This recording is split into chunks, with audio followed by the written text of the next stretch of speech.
नमस्कार बच्चों, आपका स्वागत है कथा सागर में, जहां हर कहानी में छुपा होता है एक नया रोमांच, एक नई सीख और ढेर सारी मस्ती।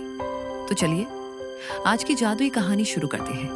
एक शांत सा पहाड़ी गांव था जिसका नाम था रंगपुर। इस गांव में एक नटखट लेकिन समझदार बच्चा रहता था, मीशू।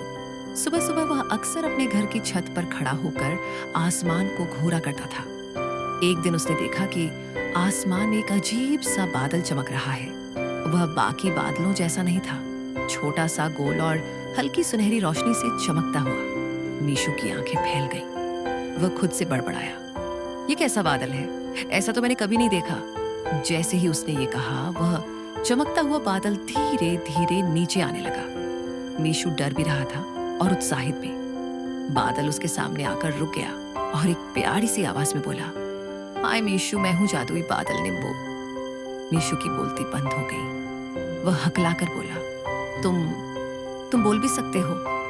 निम्बू हंस पड़ा, हाँ, और मैं उन्हीं बच्चों के सामने आता हूं जिनके दिल में भलाई और जिज्ञासा हो। मीशू ने तुरंत पूछा, क्या तुम मुझे किसी जादुई जगह पर ले जा सकते हो? निम्बू ने कहा, जा सकता हूं, लेकिन एक वादा करो, जो सीखोगे उसे दूसरों की मदद में इस्तेमाल करोगे।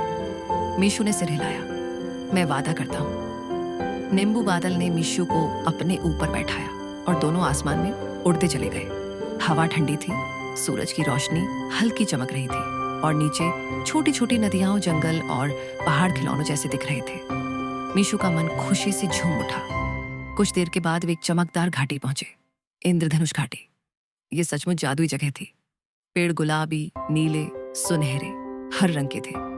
फूल ऐसे चमक रहे थे जैसे छोटी छोटी लाइटें जल रही हों। मीशू ने हैरानी से कहा, वाह, ये तो किसी कहानी की जगह जैसी है।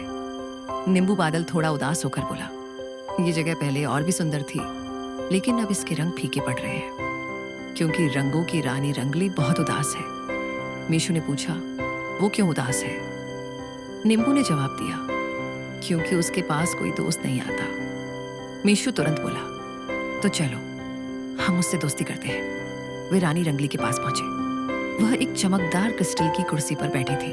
उसके बाल इंद्रधनुष जैसे थे, लेकिन रंग बहुत हल्के पड़ चुके थे। मीशू ने धीरे से पूछा, रानी जी, आप इतनी उदास क्यों हैं? रानी ने धीरे से कहा, सब सोचते हैं मैं बहुत बड़ी और अलग हूं, इसलिए कोई मेरा दोस्त नहीं बनता।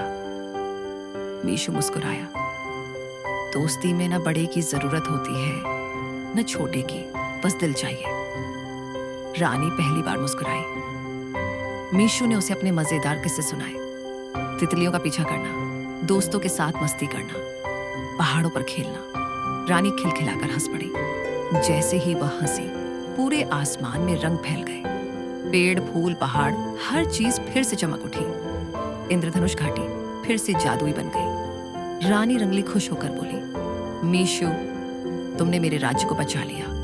और उसने मीशू को एक छोटा सा चमकता हुआ इंद्रधनुषी बीज दिया। इस बीज को अपने गांव ले जाओ, जहां भी इसे बोओगे वहां खुशियां उगेंगी। नींबू बादल मीशू को वापस गांव लेकर आया। मीशू ने वह बीज अपने घर के सामने बो दिया। कुछ दिनों में वहां एक खूबसूरत इंद्रधनुषी पौधा उगाया। उस पौधे से हल्की हल्की रंगीन रोशनी निकलती थी और जो भी बच्चा उसके पास जाता, उसका मूड तुरंत अच्छा हो जाता। गांव में मानो खुशियों का जादू फैल गया। नींबू बादल ने उड़ते हुए कहा, याद रखना मीशू, दुनिया का असली जादू है खुशी बांटना। मीशू मुस्कुराते हुए बोला, मैं ये जादू हमेशा फैलाता रहूंगा। और इस तरह मीशू और जादुई बादल की दोस्ती हमेशा के लिए बन गई। बच्चों, अगर आपको ये कहानी पसंद आई हो तो कथा सागर को लाइक करें, शेयर करें और हमारे चैनल को सब्सक्राइब करना न भूलें। हम फिर मिलेंगे एक नई मजेदार और सीख से भरी कहानी के साथ।